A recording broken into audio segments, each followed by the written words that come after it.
अस्सलाम वालेकुम। इस वीडियो में हम कवर करेंगे स्पर्मेटोजेनेसिस को। अब जो ओजेनेसिस है वो स्पर्मेटोजेनेसिस के कंपैरिजन में एक काफ़ी कम्प्लेक्स और डिसकंटिन्यूस प्रोसेस थी, जबकि जो स्पर्मेटोजेनेसिस प्रोसेस है ये एक कंटिन्यूस प्रोसेस है। और जो ओजेनेसिस है वो प्री नेटल और पोस्ट नेटल पार्ट्स में डिवाइडेड होती है, जबकि जो स्पर्मेटोजेनेसिस है ये स्टार्ट ही एट प्यूबर्टी होती है। तो स्पर्मेटोजेनेसिस की पहले डेफिनेशन की बात करें तो the production of sperms is called spermatogenesis. The process by which sperms are formed in males is called spermatogenesis.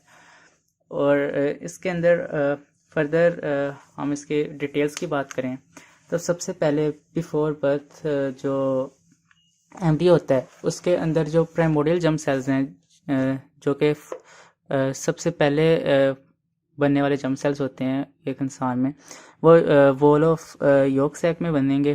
तो जो पहले प्राइमोर्डियल जर्म सेल्स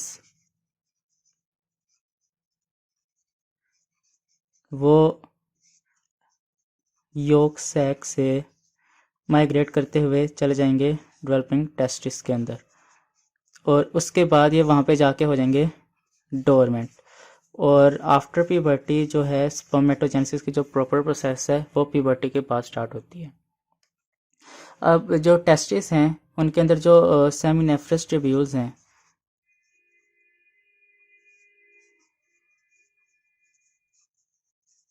वो होती हैं सॉलिड अंटिल बिफोर प्यूबर्टी, ठीक है। वो प्यूबर्टी से पहले होंगी सॉलिड।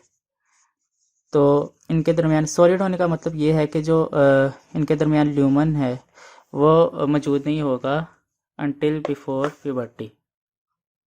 अब आफ्टर प्यूबर्टी जो ये सेमिनेफ्रस ट्यूब्यूल्स हैं इनका जो प्रॉपर ल्यूमन है वो डेवलप हो जाएगा, और इस ल्यूमन को जो सराउंड कर रहे होंगे सेल्स, सराउंडिंग सेल्स, उनके अंदर टू टाइप ऑफ सेल्स होंगे। एक तो सर्टुलाई सेल्स होंगे जिन्हें हम कहते हैं स्पोर्टिंग सेल्स भी कहते हैं। ये बेसिकली जो है स्पोर्टिंग रोल प्ले करते हैं। और जो दूसरे सेल्स होते हैं इसके ल्यूमन के इर्द गिर्द वो होते हैं स्पर्मेटोजेनिक सेल्स।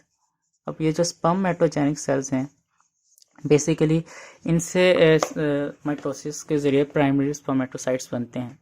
मतलब कि जो हमारी बेसिक जो सप्लाई है वो स्पर्म्स की वो स्पर्मेटोजेनिक सेल्स प्रोवाइड कर रहे होते हैं। अब जो सेमिनेफ्रस ट्यूब्यूल्स के ल्यूमन में जो स्पर्मेटोजेनिक सेल्स हैं ये माइटोसिस से डिवाइड होते रहते हैं और इनकी क्वांटिटी जो है इस तरह मेंटेन रहती है। और ये माइटोसिस से डिवाइड होने के बाद ये दो तरह के सेल्स बनाते हैं। सॉरी, ये जो स्पर्मेटोजेनिक सेल्स हैं ये माइटोसिस से डिवाइड होने के बाद ये बनाएंगे स्पर्मेटोगोनिया टाइप ए के।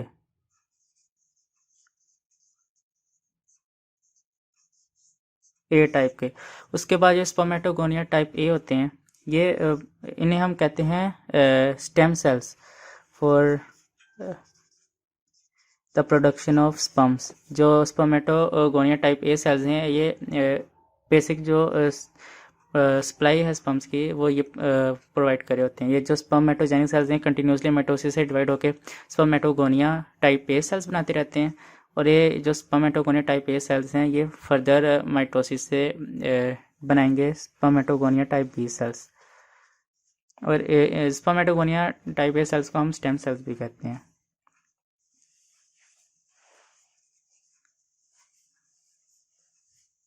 अब ये जो स्पर्मेटोगोनिया टाइप बी सेल्स हैं बेसिकली जो सारा हमारा माइटोसिस से डिवाइड होने के बाद ये प्राइमरी स्पर्मेटोसाइट्स जो बनाते हैं वो स्पर्मेटोगोनिया टाइप बी सेल्स बनाएंगे। अब ये जो हमारे पास स्पर्मेटोगोनिया टाइप बी है, यहाँ तक अगर हम सेल्स के अंदर डीएनए और क्रोमोसोम्स की बात करें तो स्पर्मेटोगोनिया टाइप बी तक इनके अंदर 46 क्रोमोसोम्स मौजूद होते हैं जो कि सारे सिंगल स्ट्रक्चर्ड होते हैं, जिसका मतलब इसके अंदर जो डीएनए है वो 2n होगा। यहाँ तक इनके अंदर जो क्रोमोसोम है वो एक नॉर्मल सोमैटिक सेल्स की तरह 46 क्रोमोसोम्स और 2n डीएनए होगा। उसके बाद जो स्पर्मेटोगोनिया है टाइप बी ये माइटोसिस से बनाएंगे प्राइमरी स्पर्मेटोसाइट्स। प्राइमरी स्पर्मेटोसाइट्स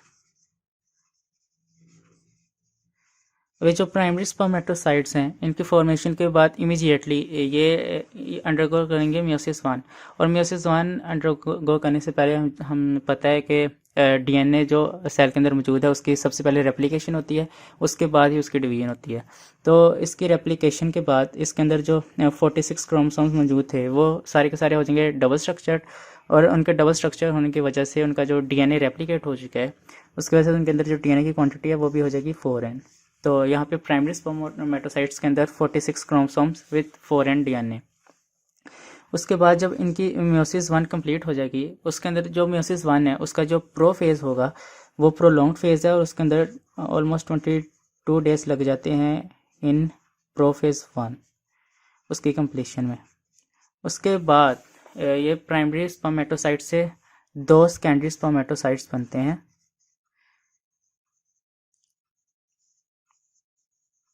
ये जो सेकेंडरी स्पर्मेटोसाइट हैं फर्दर जो इनकी जो मियोसिस 2 है वो इमीडिएटली हो जाती है जल्दी से, उसमें इतना टाइम नहीं लगता। अब जो मियोसिस 2 है वो बिल्कुल एक माइटोसिस की तरह प्रोसेस है। यहाँ पे ये जो सेकेंडरी स्पर्मेटोसाइट्स बने हैं प्राइमरी स्पर्मेटोसाइट से, ये बने हैं मियोसिस 1 से। तो जब इनकी मियोसिस 1 होती है तो हमें पता है मियोसिस 1 एक रिडक्शन फेज़ है। तो जो सेकेंडरी स्पर्मेटोसाइट्स हैं इनके अंदर जो क्रोमोसोम्स हैं उनका नंबर हो जाएगा हाफ, 23 क्रोमोसोम्स मौजूद होंगे इसके अंदर, और उनका जो डीएनए की ओवरऑल क्वांटिटी है वो भी हाफ होकर 2n हो जाएगी। और ये जो 23 क्रोमोसोम्स हैं ये हैं डबल स्ट्रक्चर्ड। तो सेकेंडरी स्पर्मेटोसाइट में 23 डबल स्ट्रक्चर्ड क्रोमोसोम्स मौजूद होंगे। उसके बाद ये जो सेकेंडरी स्पर्मेटोसाइट्स हैं इनकी मियोसिस 2 होगी, और इनकी मियोसिस 2 होने के बाद जो हैं 4 स्पर्मेटिड्स बन जाएंगे। मियोसिस 2 जैसे कि हम जानते हैं सिंपल माइटोसिस की तरह की प्रोसेस है, तो उसके अंदर जो क्रोमोसोम का नंबर है उसको कोई फ़र्क नहीं पड़ेगा। तो जो स्पर्मेटिड्स 4 बनेंगे उसके अंदर जो क्रोमोसोम्स होंगे वो भी 23 होंगे, लेकिन वो सिंगल स्ट्रक्चर्ड हो जाएंगे क्योंकि उनकी डिवीजन हो चुकी है। ये 4 स्पर्मेटिड्स बनेंगे, 2 ऊपर से 2 जो हैं जो 2 सेकेंडरी हमारे पास बने थे स्पर्मेटोसाइट उससे 4 स्पर्मेटिड्स बनते हैं, और उनके अंदर भी 23 क्रोमोसोम्स विद अब जो डीएनए है वो 1n हो चुका होगा। यहाँ तक जब स्पर्मेटिड्स बन जाते हैं, यहाँ तक जो स्पर्मेटोजेनेसिस का फेज़ 1 है जिसे हम स्पर्मेटोसाइटोजेनेसिस भी कहते हैं वो कंप्लीट हो चुका है। अब जो उसके बाद जो स्पर्मेटिड्स हैं वो डिफ्रेंशिएट होके बनाएंगे स्पर्मेटोगोनिया, जिसे हम स्पर्म्स भी कहते हैं प्लूरल, सिंगुलरली उसे हम स्पर्मेटोगोनिया कहेंगे। तो ये जो फेज़ है काफ़ी कम्प्लेक्स है, इसकी डिफ्रेंशिएशन का जो फेज़ है, तो इसे हमने एक सेपरेट नाम दे दिया स्पर्मियोजेनेसिस का। अब स्पर्मियोजेनेसिस से पहले जो स्पर्मेटोसाइटोजेनेसिस जहाँ तक हमने पढ़ा है उसके दौरान ये जितने भी सेल्स बन रहे हैं प्राइमरी स्पर्मेटोसाइट्स, उसके बाद सेकेंडरी और टर्शरी, ये जो हैं ये सारे सेकेंडरी और टर्शरी इसके बाद बनता है स्पर्मेटिड्स। एक प्राइमरी स्पर्मेटोसाइट से बनेंगे 2 सेकेंडरी स्पर्मेटोसाइट्स, 2 सेकेंडरी स्पर्मेटोसाइट से बनेंगे फर्दर 4 स्पर्मेटिड्स। ये जितने भी सेल्स हैं ये सारे एक दूसरे से इनका जो साइटोप्लाज्म है वो सेलुलर ब्रिजेस के थ्रू कनेक्टेड होता है, यानी कि ये कम्प्लीटली सेपरेट नहीं होते, इनका न्यूक्लियस वगैरह सब कुछ सेपरेट होता है, लेकिन 2 सेल्स हैं, जैसे ये 2 सेल्स हैं, इनके दौरान ये ब्रिजेस होते हैं जिनके अंदर साइटोप्लाज्म होता है, जिन्हें हम साइटोप्लाज्मिक ब्रिजेस कहते हैं, जिसकी वजह से इनके दरमियान जो इन्फॉर्मेशन है वो इंटरचेंज होती रहती है। और ये जितने भी सेल्स हैं यहाँ तक ये आपस में भी कनेक्टेड होते हैं, और इनके इर्द गिर्द जो हैं वो सर्टुलाइज सेल्स ने इनको कवर किया होता है, जिसकी वजह से सर्टुलाइज सेल्स इन्हें प्रोटेक्शन भी प्रोवाइड करते हैं, इन्हें नोरिशमेंट न्यूट्रिशन सब कुछ जो है इनका सर्टुलाइज सेल्स करते हैं। उसके बाद स्पर्मेटोजेनेसिस में हमने स्पर्मेटिड्स तक पढ़ लिया कि स्पर्मेटिड्स जो बन रहे होते हैं उस प्रोसेस को हम कहते हैं स्पर्मेटोसाइटोजेनेसिस। उसके बाद जो स्पर्मेटिड्स हैं उनकी डिफ्रेंशिएशन होनी है स्पर्म्स में, मैच्योर स्पर्म्स में, उस प्रोसेस को हम कहते हैं स्पर्मियोजेनेसिस। क्योंकि ये काफ़ी इम्पोर्टेंट प्रोसेस है इसलिए हमने इसका सेपरेट नेम रखा हुआ है स्पर्मियोजेनेसिस। अब इस प्रोसेस के अंदर जो स्पर्मेटिड्स हैं उनके अंदर बेसिक चेंजेस आते हैं, 4 से 5 चेंजेस आते हैं, जिससे वो मैच्योर स्पर्मेटोगोनिया बन जाते हैं। तो जो सबसे पहले उन चेंजेस को समझने के लिए हमें स्पर्मेटिड्स का जो बेसिक स्ट्रक्चर है वो देखना होगा। जो स्पर्मेटिड्स हैं ये बेसिकली इनकी जो शेप है ये सर्कुलर राउंडेड शेप होती है। तो जो इनकी सबसे पहले तो इनकी शेप में चेंज आएगा। तो सबसे पहले इनके राउंडेड शेप से इलोंगेट हो जाएंगे, जिससे इनका एक हेड, एक नेक और एक टेल बन जाएगी। उसके बाद जो सेकंड चेंज आएगा स्पर्मेटिड्स में वो है फॉर्मेशन ऑफ एक्रोसोम, जो कि इस न्यूक्लियस को कवर कर लेता है। और जो थर्ड चेंज है वो ये होगा कि जो इसके टेल है उसका जो टेल बेसिकली 3 पार्ट्स में डिवाइडेड होती है। उसका प्रिंसिपल पीस होता है, उसका मिडल पीस होता है और फिर उसका एंड पीस होता है। तो जो टेल का प्रिंसिपल पीस है उसके अंदर माइटोकॉन्ड्रिया की क्वांटिटी ज़्यादा आ जाएगी और उसके अंदर उस फर्दर जो उसकी एक्स्ट्रा साइटोप्लाज्म है वो भी सेल के अंदर से निकल जाएगा और वो फेगोसाइटोज कर लेंगे उसे सेटुलर सेल्स, और एंड में जो मैच्योर स्पर्म है वो रिलीज हो जाएगी। अब इन चेंजेस को समझने के लिए हम डायग्राम को देखेंगे। तो बेसिकली तो आपको ये सारे लर्न करने पड़ेंगे, लेकिन हम इस डायग्राम में देखते हैं। सबसे पहले हमारे पास ये मौजूद है एक स्पर्मेटिड।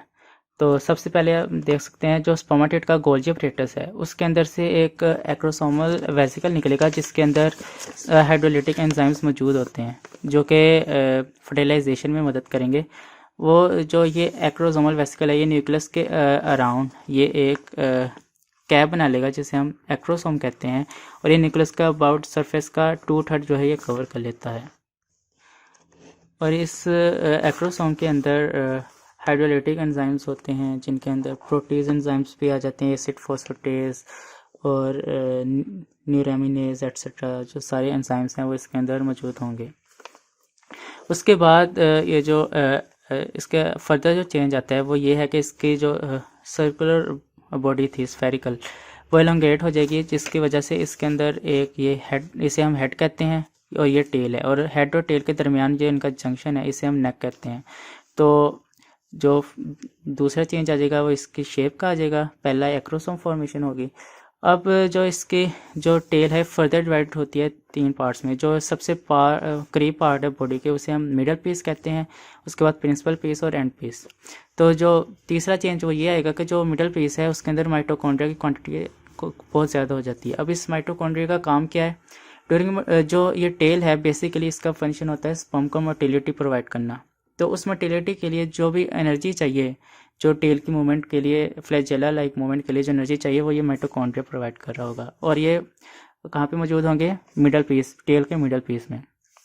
उसके बाद जो चेंज आता है वो ये है कि जो न्यूक्लियस का साइज़ है श्रिंक होकर काफ़ी छोटा हो जाता है। यहाँ पे आप देख सकते हैं काफ़ी बड़ा न्यूक्लियस था, यहाँ पे आके न्यूक्लियस है वो भी छोटा हो जाएगा। उसके बाद जो इसमें चेंज आएगा वो ये होगा कि जो मैच्योर स्पर्म्स होते हैं उनके अंदर जो साइटोप्लाज्मिक क्वांटिटी है वो काफ़ी कम होती है एज़ कम्पेयर टू स्पर्मेटिड्स। तो जो एक्स्ट्रा साइटोप्लाज्म है वो इसके अंदर से ये इन द फॉर्म, ये देखें आप, रेजिडुअल बॉडीज़ बन रही हैं। रेजिडुअल बॉडीज़ बन के जो एक्स्ट्रा साइटोप्लाज्म है वो इससे निकल जाएगा, और ये जो रेजिडुअल बॉडीज़ हैं ये फेगोसाइटोज हो जाएंगी बाय सेटुलर सेल्स के से। उसके बाद जब ये एक मैच्योर स्पर्म सेल्स ये सारे चेंजेस के बाद बन जाता है, तो इस प्रोसेस को, इन जो चेंजेस आने की प्रोसेस है यानी कि स्पर्मेटिड से स्पर्म्स बनने की जो प्रोसेस है इसे हम स्पर्मियोजेनेसिस कहते हैं। अब ये जब मैच्योर स्पर्म सेल्स बन जाते हैं तो ये सेटुलर सेल से रिलीज होके सेमिनिफरस ट्यूब्यूल से ट्रैवल करते हैं ये एपिडर्मिस में।